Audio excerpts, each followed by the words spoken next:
حکمت کی باتیں سیکھیے، تفسیر قرآن جان کر۔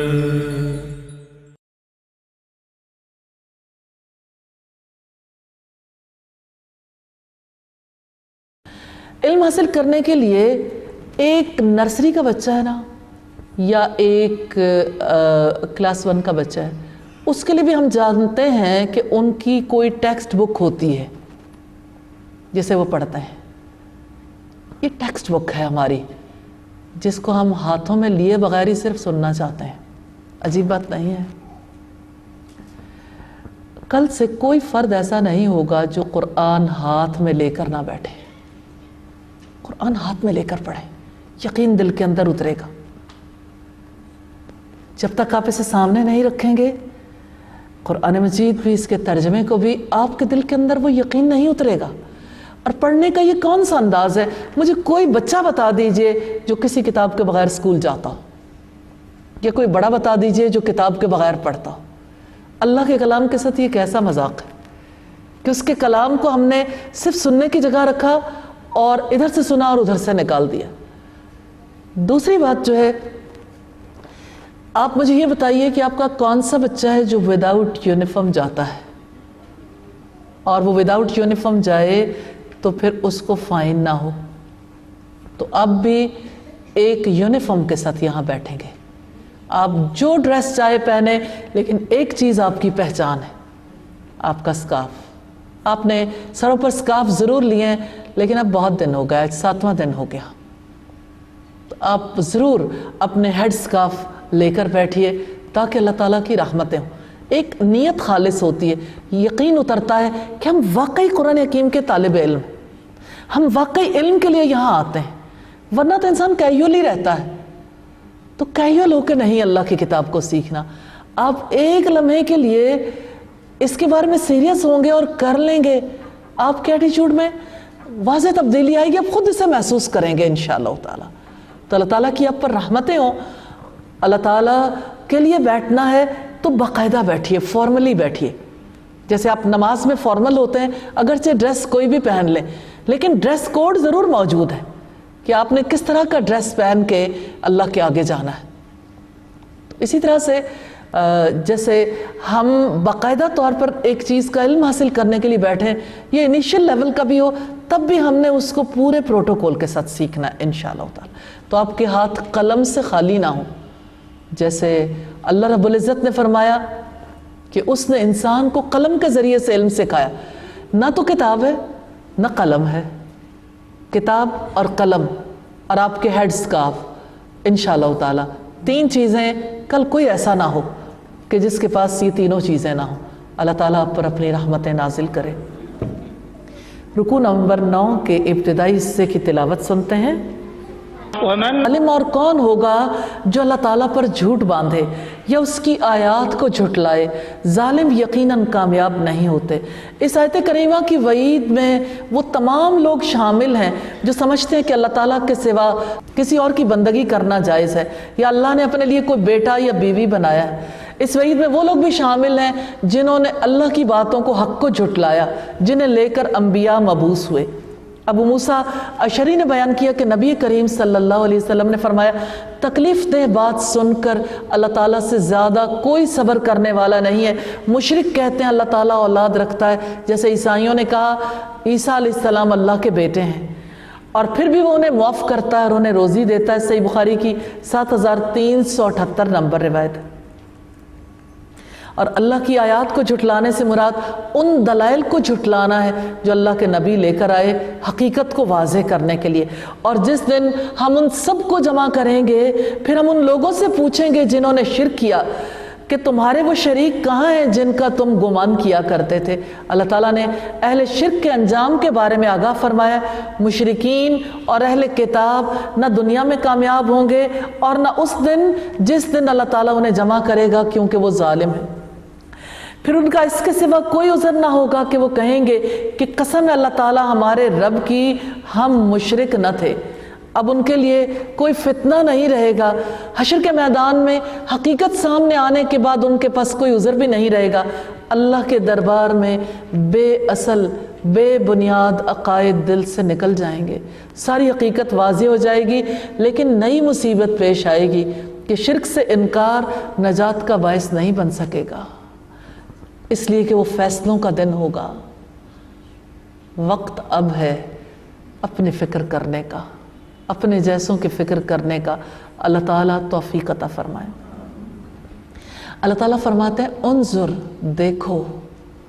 کیا دیکھیں؟ آپ دیکھیں کیسے وہ جھوٹ بولیں گے. ایک منظر ہے جو ہمیں دکھایا گیا، اور وہ سب ان سے گم ہو جائے گا جو وہ جھوٹ بنایا کرتے تھے.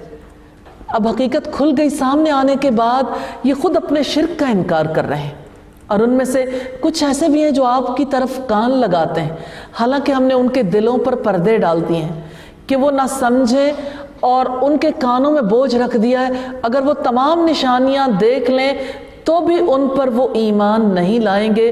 حتیٰ کہ جب وہ آپ کے پاس آتے ہیں تو آپ سے جھگڑا کرتے ہیں. وہ کہتے ہیں جن لوگوں نے کفر کیا پہلے لوگوں کی کہانیوں کے سوا کچھ نہیں ہے.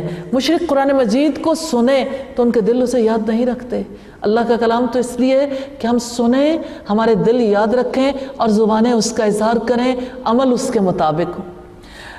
اس لیے کہ مشرک قرآن حکیم کے رازوں کو نہیں سمجھتے، نہ حق کو پہچانتے ہیں، نہ اس پر ایمان لاتے ہیں.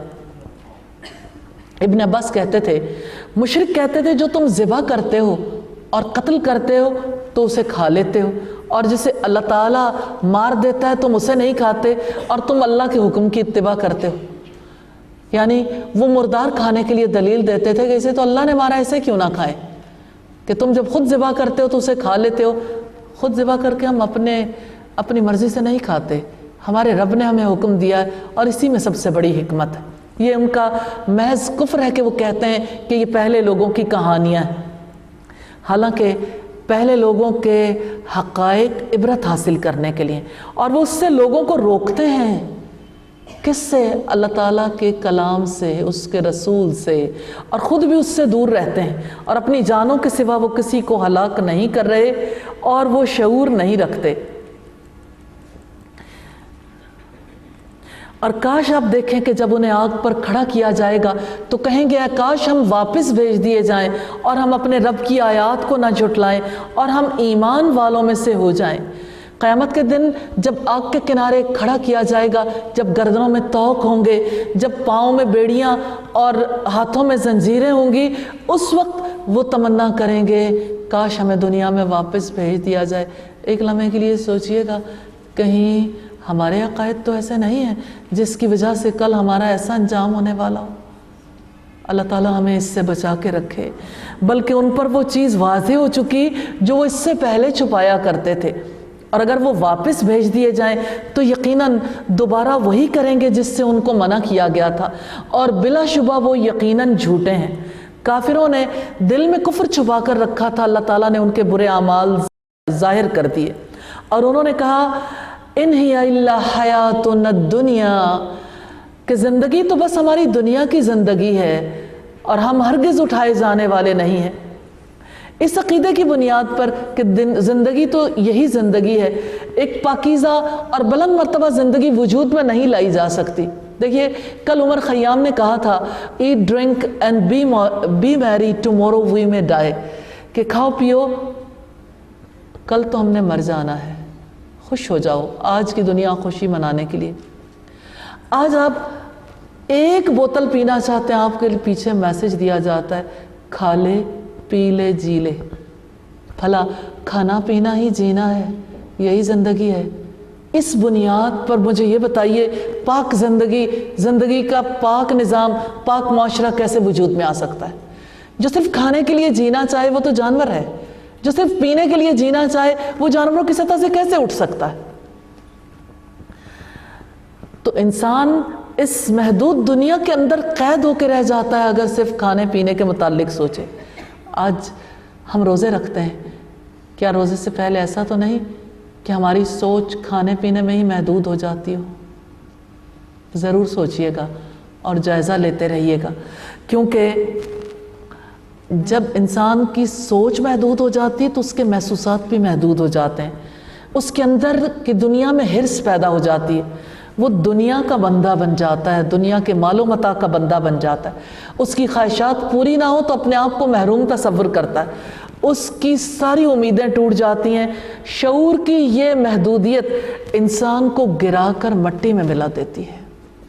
تو مٹی سے بلند ہونا ہے۔ اللہ تعالیٰ نے کھانے پینے سے نہیں روکا، لیکن کھانے پینے تک ہی سوچ کو محدود رکھنے سے روکا ہے کہ آپ سارا وقت یہی نہ سوچتے رہو، دل میں کھانے پینے کا بچھڑا ہی نہ بسا رہے۔ اور کاش آپ دیکھیں جب انہیں اپنے رب کے سامنے کھڑا کیا جائے گا، وہ اللہ پوچھے گا کیا یہ حقیقت نہیں ہے؟ وہ کہیں گے ہاں ہمارے رب کی قسم کیوں نہیں؟ اللہ تعالیٰ فرمائے گا تو عذاب چکھو اس وجہ سے جو تم کفر کیا کرتے تھے۔ تو وہ دن جب اپنے رب کے سامنے لوگ سر جھکائے کھڑے ہوں گے، سارے لوگ، کوئی بھی مستثنا نہیں ہوگا، دہشت زدہ، گھبراہٹ، پتہ نہیں کیا فیصلہ ہو جائے، عذاب کے فیصلے کے منتظر بڑے ہولناک منظر میں ہوں گے۔ اور جن کو اپنے رب سے امید ہوگی اس وقت اللہ تعالیٰ انہیں گھبراہٹ سے بچا لیں گے۔ حکمت کی باتیں سیکھیے، تفسیر قرآن جان کر، حکمت کی باتیں سیکھیے، تفسیر قرآن جان کر۔ رکوع نمبر 10 ہے، پہلی آیت کی تلاوت سن۔ جب اللہ کے کلام کو پڑھنا ہے تو اپنی طرف دیکھنا ہے، اپنے دل کو یقین دلانا ہے، اللہ سے مدد مانگنی ہے۔ قد خسر الذین کذبوا بلقاء اللہ، یقیناً وہ لوگ خسارے میں رہے، ٹوٹل لاس، دیوالیہ نکل گیا ان کا، ان کی زندگی لگ گئی، مال لگ گیا، صلاحیتیں قوتیں لگیں، اور ہاتھ کیا آیا؟ خسارہ، کچھ بھی باقی نہ رہا۔ یقیناً وہ لوگ خسارے میں رہے جنہوں نے اللہ تعالیٰ کی ملاقات کو جھٹلایا، حتیٰ کہ جب قیامت ان پر اچانک آئے گی تو وہ کہیں گے ہائے افسوس اس کے بارے میں جو ہم نے کوتاہی کی، اور وہ اپنے بوجھ اپنی پیٹھوں پر اٹھائے ہوئے ہوں گے، اپنے آپ کو حشر کے میدان میں رکھ کر نہیں دیکھیں گے تو یقین دل کے اندر نہیں اترے گا کہ یہ صورتحال ہمارے ساتھ بھی پیش آ سکتی ہے۔ سن لو برا ہے جو وہ بوجھ اٹھائیں گے۔ رب العزت نے فرمایا قل هل ننبئکم بالاخسرین اعمالا، کہہ دو کیا ہم تمہیں بتائیں اپنے اعمال میں سب سے زیادہ نامراد کون لوگ ہیں؟ قل هل ننبئکم، اللہ تعالیٰ پوچھتے ہیں کہہ دو کیا ہم تمہیں بتائیں کہ اپنے اعمال میں سب سے زیادہ نامراد کون لوگ ہیں؟ وہ لوگ جو اپنے بارے میں یہی سوچتے رہے کہ ہم دنیا کی زندگی میں بڑے اچھے کام کرتے رہے، جن کی کوششیں دنیا کی زندگی میں گم ہو گئیں، ذل سعیہم فی الحیات الدنیا، جن کی ساری کوششیں دنیا کی زندگی میں رہیں، اور وہ گمان کرتے رہے کہ وہ سب اچھا کر رہے ہیں، کہ ایسا تو نہیں کہ ہم بھی اسی خسارے کا سودا کر رہے ہوں، ہمارے بھی یہی حالات تو نہیں ہیں۔ شداد بن اوس رضی اللہ تعالیٰ عنہ سے روایت ہے کہ نبی صلی اللہ علیہ وسلم نے فرمایا عقل مند وہ ہے جس نے اپنے نفس کا حساب لیا اور موت کے بعد آنے والی زندگی کے لیے عمل کیا، اور عاجز احمق وہ ہے جس نے اپنے نفس کو خواہشوں کے پیچھے لگا دیا اور پھر اللہ سے بخشش کی آرزو رکھی۔ تو جب یہ دنیا ختم ہوگی، اچانک قیامت آئے گی تو وہ اپنے عقائد اور اعمال پر ندامت کا اظہار کریں گے، اور دنیا کی زندگی کھیل تماشے کے سوا کچھ نہیں، اور آخرت کا گھر یقیناً ان لوگوں کے لیے بہت ہی بہتر ہے جو اللہ تعالیٰ سے ڈرتے ہیں۔ تو کیا تم سمجھتے نہیں؟ اللہ تعالیٰ نے دنیا کی بے ثباتی اور آخرت کی کامیابی کے لیے کوشش کرنے کا درس دیا کہ اللہ کے بندو دنیا کی زندگی کھیل تماشے کے سوا کچھ نہیں، ان کی لذتوں کے اسیر مت بنو، آخرت کو کامیاب بنانے کے لیے کوششیں کرنے لگ جاؤ، اس لیے کہ اصل کامیابی آخرت کی کامیابی ہے۔ نبی صلی اللہ علیہ وسلم کا یہ یقین کیسا تھا؟ آپ نے فرمایا دنیا مومن کے لیے قید خانہ اور کافر کے لیے جنت ہے۔ اور آپ صلی اللہ علیہ وسلم مسجد نبوی کے لیے پتھر ڈھونے والوں کے ساتھ پتھر ڈھو رہے تھے۔ کیا وہ منظر تھا جہاں اللہ کے رسول فرما رہے تھے اللہم لا عیش الا عیش الآخرہ، اللہ زندگی تو بس آخرت کی زندگی ہے۔ ان کے سب کام اکٹھے ہوتے تھے اور کس طرح سے آخرت کا یقین حاصل کرتے تھے کہ اللہ آپ انصار اور مہاجرین کو بخش دیجئے کہ وہ آپ کے راستے میں کوششیں کرتے ہیں، یا اللہ ہمیں یہ یقین نصیب فرما دے کہ اصل زندگی آخرت کی زندگی ہے۔ یقیناً ہم جانتے ہیں کہ بے شک آپ کو یقیناً غم زدہ کرتی ہیں جو وہ کہتے ہیں، تو یقیناً وہ آپ کو نہیں جھٹلاتے بلکہ ظالم اللہ تعالیٰ ہی کی آیات کا انکار کرتے ہیں۔ اور بلا شبہ یقیناً آپ سے پہلے بھی رسولوں کو جھٹلایا گیا تو انہوں نے اس پر صبر کیا جو وہ جھٹلائے گئے اور ایذا دیے گئے، یہاں تک کہ ان کو ہماری مدد آ گئی، اور اللہ کی باتوں کو کوئی بدلنے والا نہیں۔ اور بلا شبہ آپ کے پاس یقیناً رسولوں کی کچھ خبریں آ چکی ہیں۔ دعوت حق ایک ہے، نبی صلی اللہ علیہ وسلم کو تسلی دی گئی کہ آپ اپنی قوم کے جھٹلانے کی پرواہ نہ کریں کہ وہ آپ کو غلط کہتے ہیں، آپ پر باتیں چوٹیں کستے ہیں۔ اولو العزم پیغمبروں کی طرح صبر کریں، پورے اطمینان سے اپنے فرائض ادا کریں۔ الحمدللہ آپ میں سے کتنے لوگ ہیں جو آج اللہ تعالیٰ کی طرف بلاتے ہیں اور لوگوں کے طعنوں کو برداشت کرتے ہیں، اور انشاءاللہ کل آپ بھی اسی میدان میں ہوں گے انشاءاللہ۔ اور اگر آپ پر ان کی بے رخی گراں گزرتی ہے تو اگر آپ میں طاقت ہے کہ زمین میں کوئی سرنگ ڈھونڈو یا آسمان میں کوئی سیڑھی لگاؤ تو ان کے پاس کوئی نشانی لے آؤ۔ اگر اللہ تعالیٰ چاہتا تو یقیناً ان سب کو ہدایت پر جمع کر دیتا، چنانچہ آپ نادانوں میں سے ہرگز نہ ہونا۔ یعنی اگر آپ پر لوگوں کا اللہ تعالیٰ اس کے دین اور اس کے رسول سے منہ پھیرنا شاق گزرتا ہے، آپ کی شدید خواہش ہے کہ وہ ایمان لے آئیں، تو کوشش کر دیکھیں آسمان سے کوئی نشانی اتار لائیں، تب بھی وہ ایمان نہیں لائیں گے، کیونکہ ہدایت دینا کسی اور کا اختیار نہیں ہے۔ ہدایت کی تمنا اور امید کو کیسے اللہ تعالیٰ نے ایک رخ دیا ہے کہ یہ آیت اعراض کرنے والوں کی ہدایت کی تمنا کو منقطع کر دیتی ہے۔ بلا شبہ قبول تو صرف وہی لوگ کرتے ہیں جو سنتے ہیں یا ارحم الراحمین ہمیں ان لوگوں میں شامل فرما دینا، اور مردوں کو تو اللہ تعالیٰ ہی اٹھائے گا۔ وہ مردہ ہے جس کا دل قبول نہیں کرتا، اس لیے کہ دل مردہ دل نہیں ہے، اسے زندہ کر دوبارہ، کہ یہی ہے امتوں کے مرض کہن کا چارہ۔ دل کی زندگی اس کتاب کی وجہ سے ہوتی ہے جب دل اسے قبول کرتے ہیں، پھر وہ اسی کی طرف لوٹائے جائیں گے۔ تو جو اپنے دل سے سنتے ہیں اور کانوں سے سنتے ہیں وہ اللہ کی بات پر لبیک کہتے ہیں۔ آپ کی باتیں یعنی نبی صلی اللہ علیہ وسلم کی باتیں سن کر وہی مانے گا، یاد رکھے گا جو یقین کرے گا، اور مشرکین مردوں کی مانند ہیں، ان سے ایمان کی توقع نہیں کی جا سکتی۔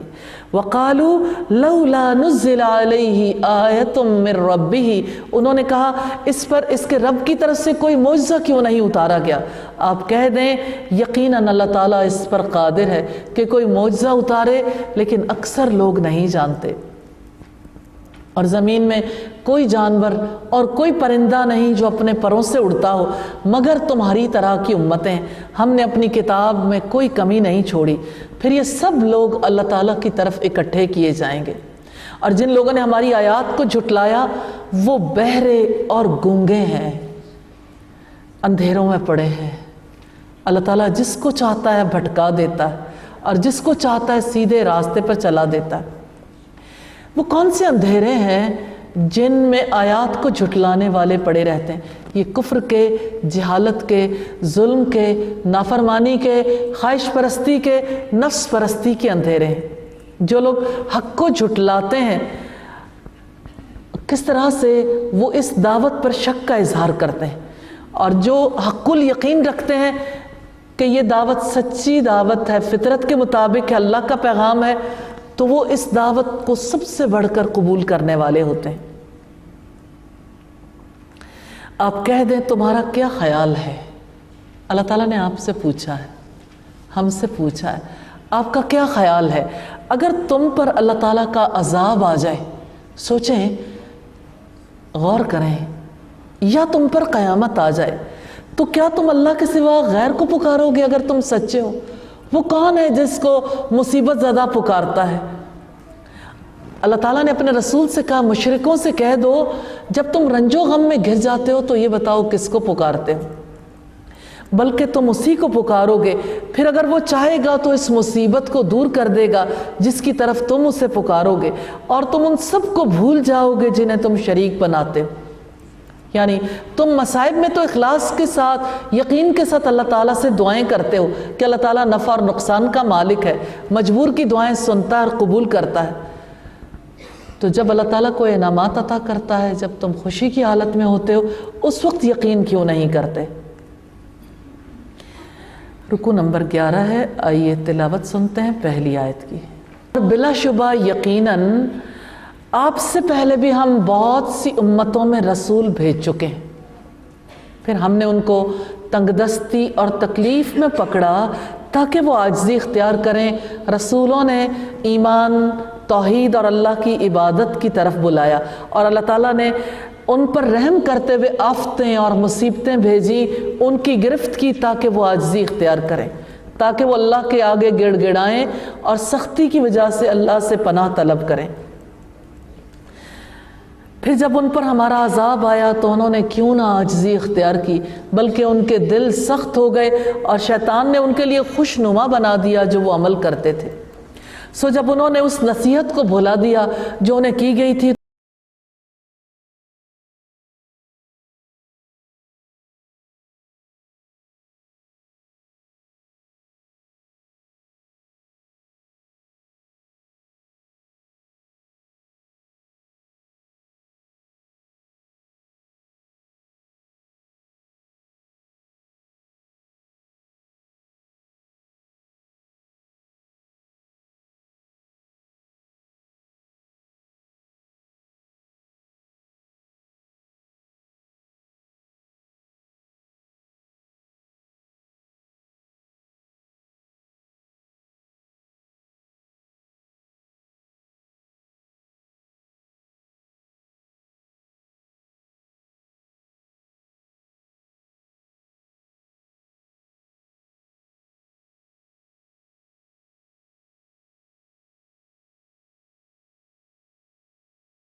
نہیں ہلاک کیا جائے گا سوائے ظالم لوگوں کے۔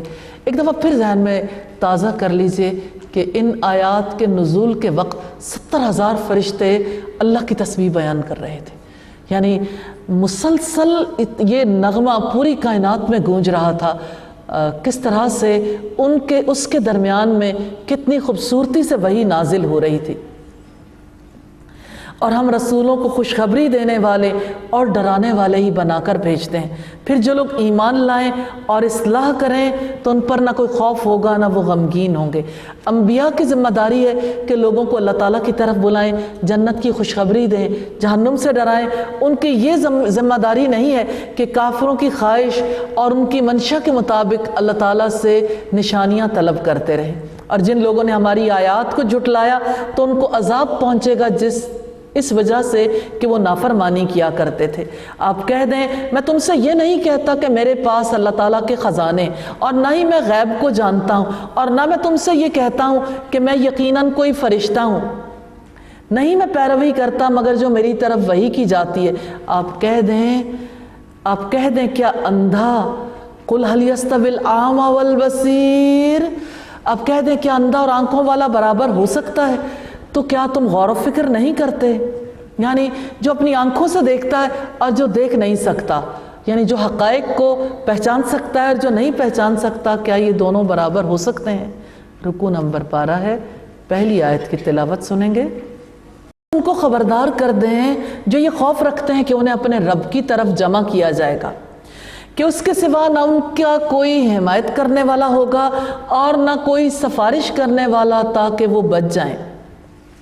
امام احمد، طبرانی اور ابی حاتم نے ابو مسعود سے روایت نقل کی ہے کہ قریش کی ایک جماعت کا رسول اللہ کے پاس سے گزر ہوا۔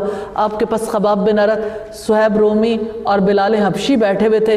یہ دیکھ کر قریش کا ایک گروہ آپ کے پاس آیا اور کہا کہ آپ ان لوگوں سے راضی ہیں؟ بطور طنز کہا کیا اللہ تعالیٰ نے ہم میں سے انہی لوگوں کو منتخب کر کے افضل کر دیا ہے؟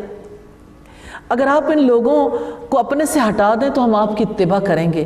اللہ تعالیٰ نے اس پر ان لوگوں کے بارے میں یہ آیت نازل فرمائی ہے، تفسیر ابن عباس کی روایت، اور فرمایا اور آپ ان لوگوں کو اپنے سے دور نہ ہٹاؤ جو صبح و شام اپنے رب کو پکارتے ہیں، وہ اس کی رضا چاہتے ہیں، ان کے حساب میں سے آپ پر کچھ نہیں اور نہ ہی آپ کے حساب میں سے ان پر کچھ ہے کہ آپ ان کو اپنے سے دور ہٹا دیں، بس آپ ظالموں میں سے ہو جائیں گے۔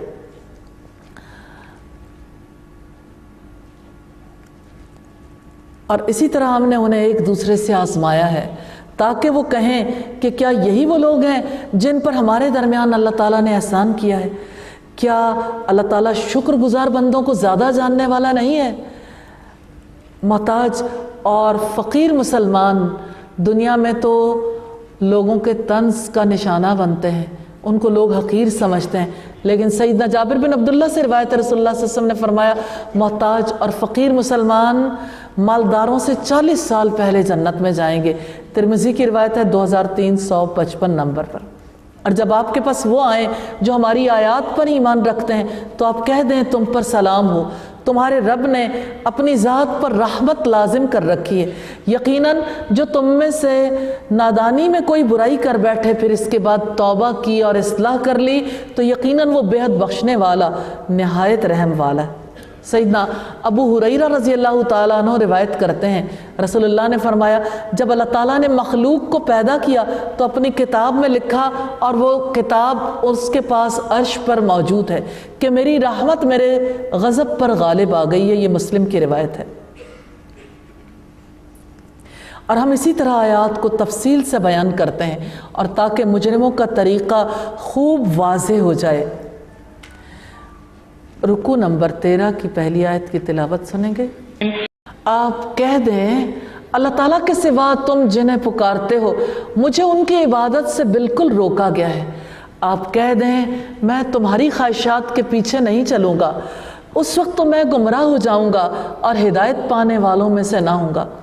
اللہ تعالیٰ ہی انسان کے فطری مطالبات کا جواب ہے، اس لیے کہ وہ انسان کو سب کچھ دے سکتا ہے، سب کی سن سکتا ہے، انعام و اکرام کر سکتا ہے، نقصان سے بچا سکتا ہے، اس لیے اللہ تعالیٰ ہی حق رکھتا ہے کہ ہم صرف اسی کے بندے بنیں، اسی کی عبادت کریں۔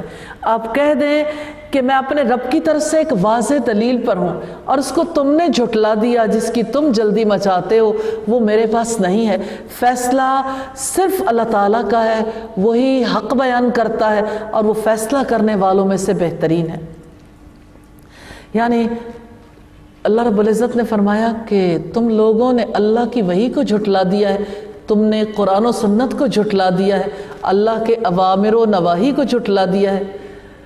آپ کہہ دیں یقیناً اگر میرے پاس وہ ہوتا جس کی تم جلدی کر رہے ہو تو میرے اور تمہارے درمیان معاملے کا فیصلہ کر دیا جاتا، اور اللہ تعالیٰ ظالموں کو زیادہ جاننے والا ہے۔ سیدنا ابو بکر صدیق رضی اللہ تعالیٰ عنہ ایک بار ایک جنگ میں شریک تھے۔ جنگ اس قدر زوروں پر تھی کہ ہاتھ کو ہاتھ سجائی نہیں دیتا تھا۔ کافروں نے فیصلہ کن حملہ کر دیا تھا۔ اس پر انہوں نے کہا، اللہ آپ کتنے حلیم ہیں، اللہ آپ کس قدر حلیم اور بردبار ہیں۔ یعنی کافروں کی ان تمام حرکتوں کے باوجود آپ انہیں موقع دیتے ہیں۔ وَعِندَهُ مَفَاتِحُ الْغَيْبِ لَا يَعْلَمُهَا إِلَّا هُوَ، اور غیب کی کنجیاں اسی کے پاس ہیں، اس کے سوا انہیں کوئی نہیں جانتا، اور وہ خشکی اور سمندر کی ہر چیز کو جانتا ہے، اور کوئی پتا نہیں گرتا مگر وہ اسے بھی جانتا ہے، اور زمین کی تاریکیوں میں کوئی دانہ نہیں گرتا، اور نہ کوئی تر چیز اور نہ کوئی خشک چیز، مگر سب کھلی کتاب میں ہے۔ یہ آیت قرآن حکیم کی عظیم آیات میں سے ہے جن میں اللہ تعالیٰ کے علم محیط کی تفصیل ہے۔ اللہ تعالیٰ غیب کا علم رکھتا ہے، اس کے سوا کوئی نہیں جانتا۔ اس نے ملائکہ اور انبیاء سے بھی غیب کو پوشیدہ رکھا ہے، جس کو چاہتا ہے اپنے علم غیب میں سے کچھ عطا کر دیتا ہے۔ اور وہی ہے جو تمہیں رات کو وفات دیتا ہے، اور جو کچھ تم دن میں کرتے ہو اس کو وہ جانتا ہے، پھر وہ اس دن میں تمہیں اٹھا دیتا ہے تاکہ تمہاری مقررہ مدت پوری کی جائے، پھر اس کی طرف تمہاری واپسی ہے، پھر وہ تمہیں اس کی خبر دے گا جو تم عمل کیا کرتے تھے۔ نبی صلی اللہ علیہ وسلم نے فرمایا، ہر شخص کے ساتھ ایک فرشتہ ہوتا ہے، اور نیند میں فرشتہ اس کی روح کو تھام لیتا ہے۔ اگر اللہ تعالیٰ اس روح کو قبض کرنے کا حکم دیتا ہے تو فرشتہ روح کو قبض کر لیتا ہے، ورنہ جسم میں واپس لوٹا دیتا ہے۔ یہ مختصر ابن کثیر کی روایت ہے۔ رکوع نمبر 14 ہے، پہلی آیت کی تلاوت سنیں گے۔ اور وہ اپنے بندوں پر غالب ہے اور تم پر نگران بھیجتا ہے، یہاں تک کہ جب تم میں سے کسی ایک پر موت آتی ہے ہمارے بھیجے ہوئے فرشتے اس کو قبض کر لیتے ہیں اور وہ ذرا کوتاہی نہیں کرتے۔ اللہ تعالیٰ سب پر غالب ہے، اپنے بندوں کا خالق بھی ہے، مالک بھی ہے، ان پر اپنا ارادہ نافذ کرتا ہے۔ کیا اللہ کی تقدیر ہم پر غالب نہیں؟ کیا ہماری جو شکل و صورت ہے اس کے بنانے میں کسی اور کا دخل ہے؟ کیا ہمارا جو قد بت ہے، ہماری جو رنگت ہے، اس میں کسی اور کا دخل ہے؟ کیا اس عمر تک پہنچے ہیں کسی اور کا دخل ہے؟ اس کے ارادے ہماری زندگی پر نافذ ہونے والے ہیں۔ اس کی اجازت کے بغیر ہم اپنی حرکت اور سکون کے بھی مالک نہیں ہیں۔ انسان اللہ تعالیٰ کے مکمل کنٹرول میں ہے اور وہ تم پر نگہبان بھیجتا ہے۔ قتادہ کا قول ہے، اے ابن آدم تیرے اوپر نگران ہے جو تیرے اعمال، تیرے رزق، تیری اجل کی حفاظت کرتے ہیں۔ جب تم وفات پاؤ گے تو تمہیں اپنے رب کے پاس لے جائیں گے۔ یہ جامع البیان کی روایت ہے۔ اور حفظہ سے مراد وہ فرشتے ہیں جو انسان کے آگے پیچھے ہمہ وقت لگے رہتے ہیں، ہر قسم کی آفت اور مصیبت سے اللہ کے حکم سے بچاتے ہیں۔ پھر وہ اللہ تعالیٰ کی طرف لوٹائے جاتے ہیں جو ان کا حقیقی مالک ہے۔ سن لو، حکم اسی کا ہے اور وہ سب حساب لینے والوں سے زیادہ جلد حساب لینے والا ہے۔ آپ کہہ دیں، تمہیں خشکی اور سمندر کی تاریکیوں سے کون نجات دیتا ہے؟ خشکی کی تاریکیوں سے مراد ہر قسم کی مصیبتیں اور دشمنوں کا خوف، راستہ بھٹک جانا، اور سمندر کی تاریکی سے مراد موجوں کا ڈر، آندھی اور طوفان کا خوف اور راہ بھٹک جانا ہے۔ تم اسے گڑ گڑا کر اور چپکے چپکے پکارتے ہو، یقیناً اگر اس نے ہمیں اس سے نجات دے دی تو ہم ضرور شکر ادا کرنے والوں میں سے ہو جائیں گے۔ آپ کہہ دیں، اس سے اور ہر تکلیف سے اللہ ہی تمہیں نجات دیتا ہے، وہ ہے جو چاہے کر سکتا ہے، پھر بھی تم شرک ہی کرتے ہو۔ انسان کو اللہ تعالیٰ مصیبتوں میں تو اس لیے مبتلا کرتے ہیں تاکہ وہ انسانوں کی اصل فطرت کو دیکھ لے اور انسانوں کو بھی پتہ چل جائے کہ وہ کتنے پانی میں ہیں۔ قُلْ هُوَ الْقَادِرُ عَلَىٰ أَن يَبْعَثَ عَلَيْكُمْ عَذَابًا مِّن فَوْقِكُمْ أَوْ مِن تَحْتِ أَرْجُلِكُمْ أَوْ يَلْبِسَكُمْ شِيَعًا۔ آپ کہہ دیں، وہ اس پر بھی قادر ہے کہ تم پر تمہارے اوپر سے یا تمہارے پاؤں کے نیچے سے کوئی عذاب بھیج دے، استغفر اللہ، یا تمہیں گروہوں میں ملا دے اور تم میں سے بعض کو بعض کی لڑائی کا مزہ چکھا دے۔ آپ دیکھیں ہم آیات کو کیسے پھیر پھیر کر بیان کرتے ہیں تاکہ وہ سمجھیں۔ سیدنا جابر نے بیان کیا کہ جب یہ آیت نازل ہوئی تو رسول اللہ نے فرمایا اللہ میں تیرے چہرے کی پناہ مانگتا ہوں۔ پھر یہ اترا او من تحت ارجلکم، آپ نے فرمایا یا اللہ میں تیرے چہرے کی پناہ مانگتا ہوں۔ پھر یہ اترا وَيَلْبِسَكُمْ شِيَعًا وَيُذِيقَ بَعْضَكُمْ بَأْسَ بَعْضٍ، اس وقت نبی صلی اللہ علیہ وسلم نے فرمایا یہ عذابوں سے ہلکا یا آسان ہے۔ صحیح بخاری کی 4628 نمبر روایت۔